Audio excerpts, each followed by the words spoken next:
Hi guys, I'm Lauri from supervisor.com, and today I wanted to make a short video for all of you trying to make your website faster.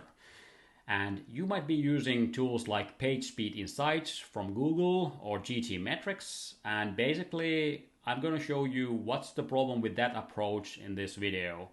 So what's the problem with the results they give you and how they might be misleading you. So let's go.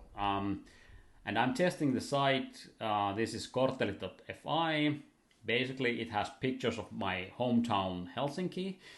It's a pretty old site, as you can see from the design. And yeah, it's maybe a little bit redundant now that Street View has done this in a massive scale. But it doesn't matter. Let's use this as an example.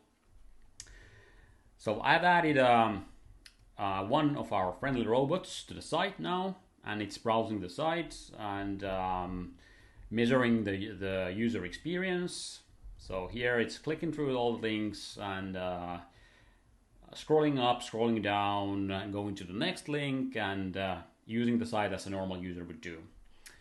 So we can see that the page load time are really good. It's like 0.2 seconds, 0.5 seconds, 0.3 seconds. So that's excellent. So let's see what Google PageSpeed Insights has to say about the site. Now it's analyzing the site and doing its magic. And boom, 98. That's pretty awesome. So basically it's saying that everything is okay. Everything is in green. So we don't really need to do anything to improve the site. And you know, that sounds great. Maybe I can concentrate on something else. But is that really true? Let's see what happens if we add some more users here. So let's do that now. So now I'm going to add 52 or 51 users. So I'm scaling to 51 users. They are starting their computers and then I'm giving them a go. So please go ahead and open the browser, go to the site and start exploring us. Let's see what will happen. So immediately when we add some users, we start to see that this web page starts to get a little bit slower, and it's mainly because of the new users coming in. So this orange line gives the page load time for those users that don't have anything in their cache. So that's why those users always experience slower page load times. And now we can see that the average load times are starting to go up. So we are even at 8 seconds and so it's starting to really get slower. And let's see now what the PageSpeed Insight has to say about the site now.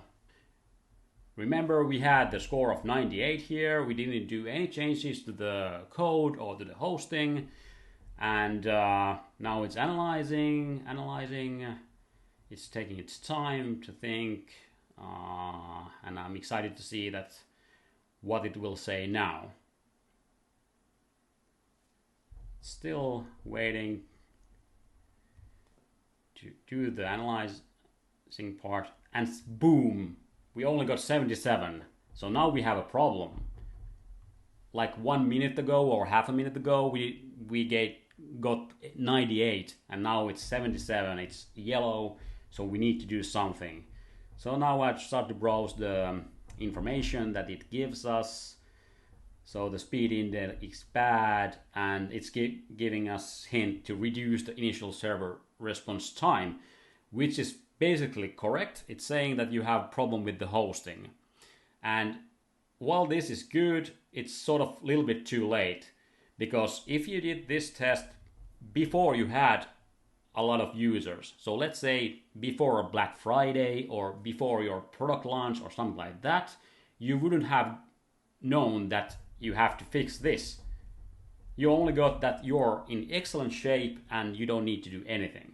And then when the important day comes and all the users come in, then these tools tell you that, hey, you need to do this, which is obvious because when you now browse the site, it's really unresponsive. As you can see, it takes all the time to load, so nobody would like to use this site anymore. And yeah, so that's why these tools only give you like some advice, but you can't really trust them. And based on this score, you can't say that your website will scale for more users. So you would always need to do a load test for your website speed before launching or before Black Friday or something like that.